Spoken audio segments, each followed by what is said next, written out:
গ্রামের এক ছেলে ছিল, নাম রাফি। রাফি খুব ভালো ছেলে, কিন্তু একটা সমস্যা ছিল। সে কুকুরকে খুব ভয় পেত। দূর থেকে কুকুর দেখলেই তার বুক ধড়ফড় করত, আর সে দৌড়ে পালিয়ে যেত। একদিন স্কুল থেকে বাড়ি ফিরছিল রাফি।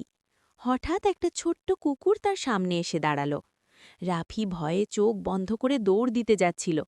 তখন সে শুনল কুকুরটা কাঁদছে। একটু সাহস করে তাকিয়ে দেখল কুকুরটার পায়ে কাঁটা ঢুকে গেছে। রাফির মনে দয়া হলো। ভয় পেলেও সে ধীরে ধীরে কাছে গেল, কাঁটা বের করে দিল আর একটু পানি দিল। কুকুরটা খুশিতে ল্যাজ নাড়াতে লাগল। সেদিন থেকে রাফির ভয় অনেকটাই কমে গেল। সে বুঝল সব কুকুরই ভয়ঙ্কর না, অনেকেই বন্ধু হতে পারে। ভয় না পেয়ে বুঝে কাজ করা ভালো। শাহিন এক সন্ধ্যায় একা জঙ্গলের আঁকাবাঁকা পথে হাঁটছিল।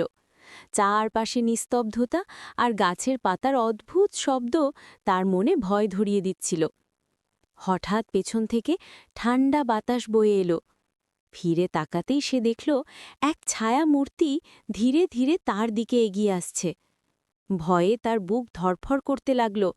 আর এক মুহূর্ত দেরি না করে শাহিন প্রাণপণে দৌড়ে পালিয়ে গ্রামের আলো দেখা পর্যন্ত থামল। নামাজ বাদ দিলে গুনাহ হয়, আল্লাহর সাথে দূরত্ব বাড়ে, মনে অশান্তি আসে, জীবনে বরকত কমে, আখেরাতে শাস্তির সম্ভাবনা থাকে। আর নামাজ পড়লে মন শান্ত থাকে, আল্লাহ খুশি হন, জীবনে বরকত বাড়ে।